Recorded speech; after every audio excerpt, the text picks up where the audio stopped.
Okay, so here's where it gets interesting. Aluminum is what's considered a sticky metal. It does not like to slide across other metals, including itself, without galling.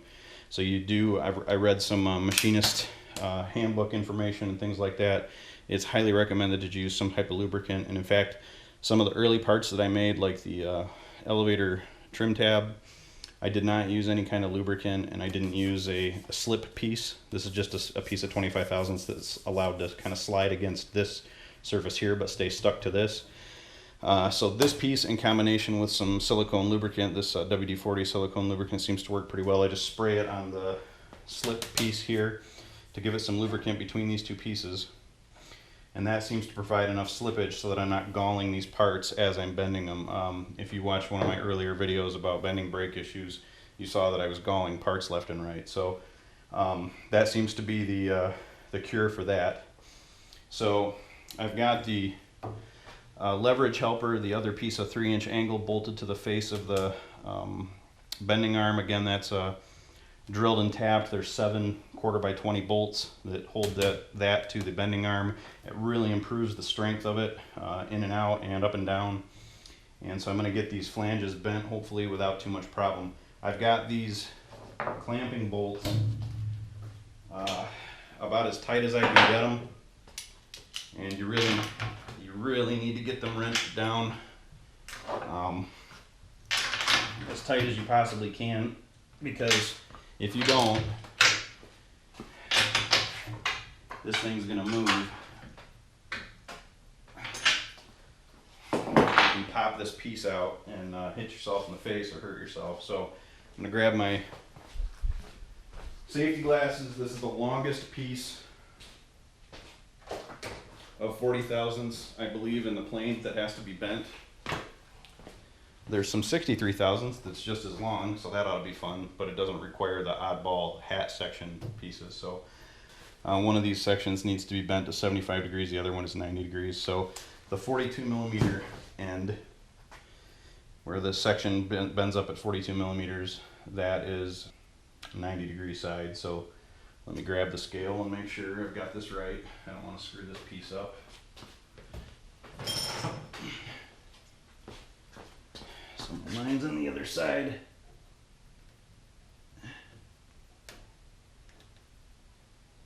This is the 52 millimeter side.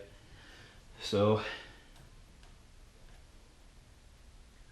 all right, so this piece that I have clamped in here, this gets bent to 90 degrees. When I flip it around, I have to bend this to 75 degrees. So let's see if it works, shall we?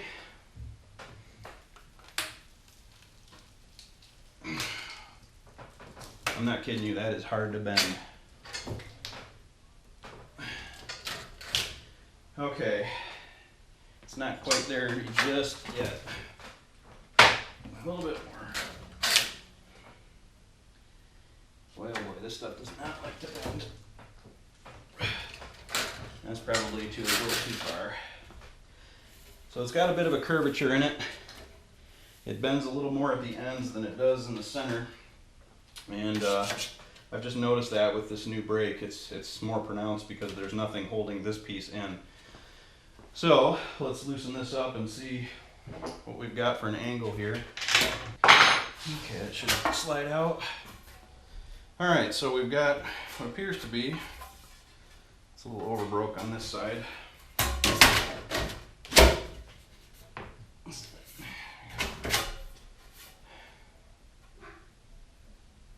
All right, so we've got a relatively close to 90 degrees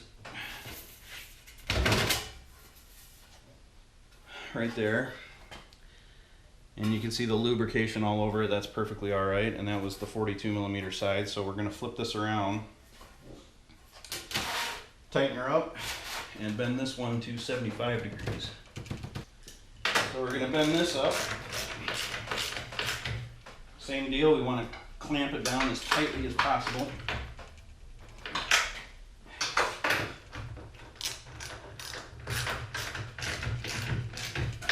These sides just have to be tight. You don't have to really super tighten those down, but if you leave these loose,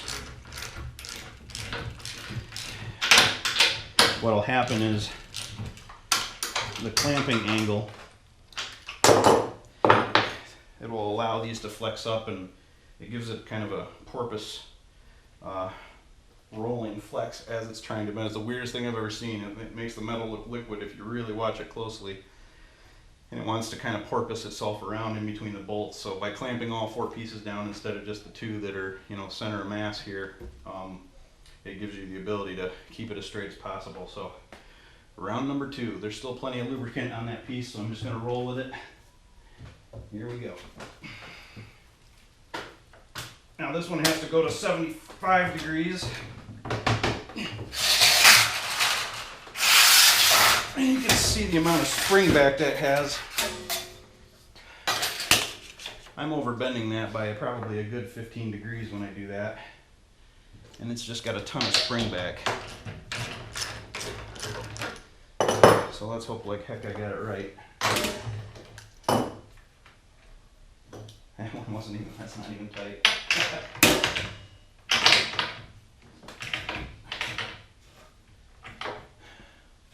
So when I loosened this bolt here, this one, the second bolt became loose all on its own up here.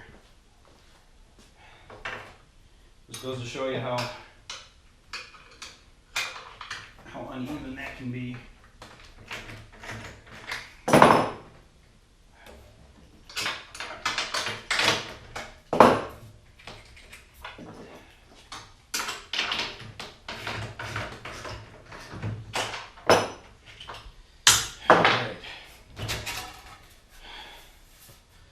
So we are at I don't know if you can see here, we're at 75 on the ends, but the center needs to go quite a bit more. The reason that happens is because of the tendency for the center to bow itself out.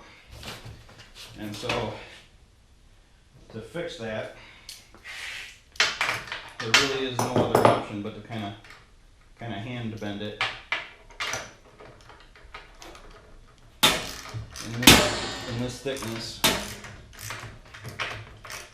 And it doesn't have to be super tight because you've already got the initial bend.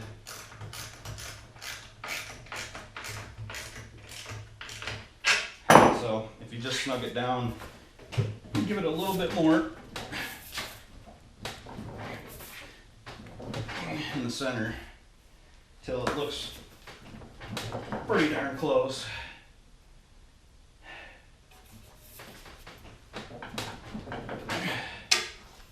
That's about all you got to do.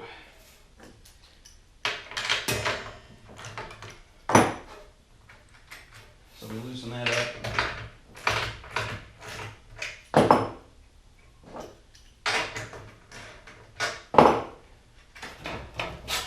Pop this back out and kind of see where we're still at here. So the ends didn't change much. The center is much closer. This end needs a little bit more.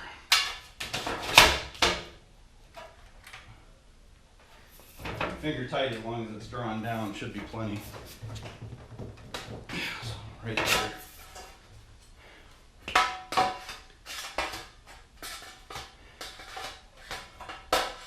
Boy, oh boy. It's almost perfect.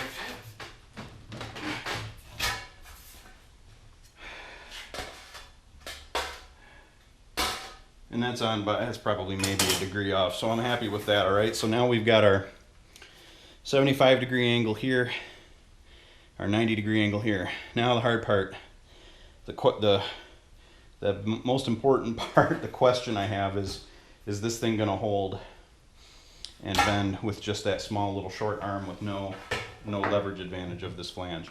But there's only one way to find out, so I'm gonna get that set up and we'll be right back. All right, so the moment of truth. You can see, now hold on. All right, so you can see I've got the bottom flange, you know, down overhanging this. This now is the entire width of the bending arm. So it's a lot less leverage to bend this piece of metal. And it's gonna flex this way more than it did when the 3-inch channel was bolted to it. You can see it's all the way through the back of the bending brake over here, and because of the width of it, I can't use a clamping bolt here like I did when I was just bending the flanges. So there's a couple things here. One, if this was a different style brake and I had entertained rebuilding it, and I may still yet have to do that because this top clamping board may not work. What I may end up doing is flipping it up on its two edges so that it comes up to a point, and then having to build a truss section over it with threaded rods to clamp tighter in the center if this doesn't work. So that's how, like, you know, industrial grade brakes are done. They don't use clamping bolts along the center because of course you have pieces that are too wide. So that may be yet another revision I need to do with this brake to get these pieces built, and we'll see if I need to do that. I'm not real confident on this at the moment, and I'm hoping that it works. So let's keep our fingers crossed. So I've sprayed lubricant on the bending arm to give it some slip across this aluminum, and where it's going to bend I can actually polish it out if it scrapes up a little bit. I'm not too worried about that all that much, but what I'm most worried about is this bowing up in the center and this slipping back underneath, because all the clamping strength is with these two bolts. So I'm hoping with this being as rigid as it is right here along this spine that it resists that and allows me to bend. We'll find out in a second here. Let's see what she does. Well, that's not gonna work. All right, well folks, that's not gonna work. Let's back to the drawing board.